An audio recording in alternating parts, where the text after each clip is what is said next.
Sometimes I catch myself thinking about the perfect life manual. That secret book everyone seems to be looking for. The one that would tell us exactly which career to choose, how to love without getting hurt, how to never feel lost, how to raise kids, how to grow old without fear. It's a beautiful irony of being human. We spend so much of our lives searching for instructions for an experience that never came with any. But what if such a manual actually existed? It would be impossible to follow. Because life keeps changing, what works perfectly at 15 can destroy you at 40.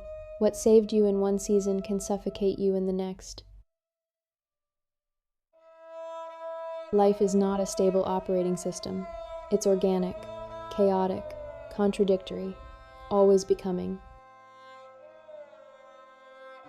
We chase perfect routines, perfect bodies, perfect relationships, as if one day everything could finally settle into a definitive order. But even nature is imperfect.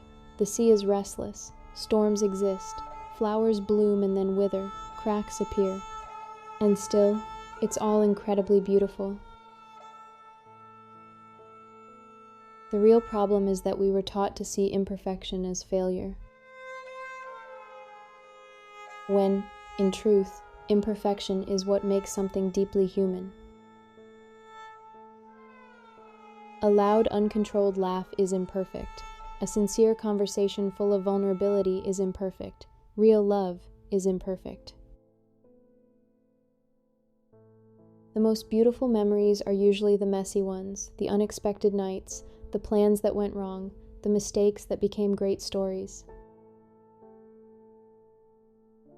The modern human tries to edit their own existence, removing every uncomfortable part, but a life without risk, without error, without vulnerability.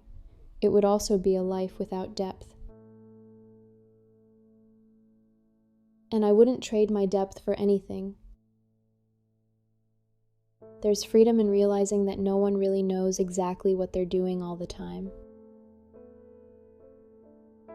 Not the philosophers, not the poets, not the ones who seem so sure of themselves. Everyone is improvising. Some just hide it better. When you understand this, something inside relaxes. You stop demanding absolute perfection from yourself. You start seeing life less as a test you need to pass, and more as a crossing. The manual never existed, and honestly, that's good.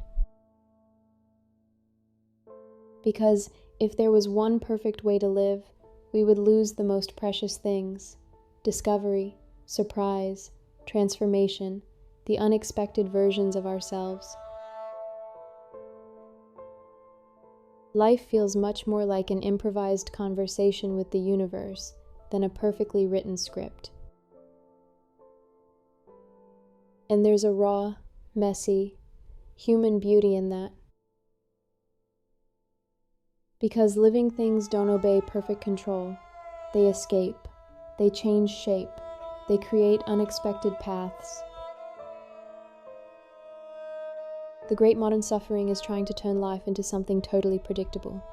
We want emotional insurance guarantees that love will last, that we're on the right path, that one day we'll have permanent peace. But life rarely answers with absolute clarity. It answers by living. And in that uncertainty, there is also freedom. The freedom to make mistakes, to feel lost sometimes, to laugh at ourselves, to keep walking even without guarantees. Maturity is not having total control. It's developing intimacy with your own existence, accepting its rhythms, its seasons, its imperfections. Because a perfectly planned life might be efficient, but it would hardly be deeply human. and what is most beautiful in us pulses exactly in the imperfections.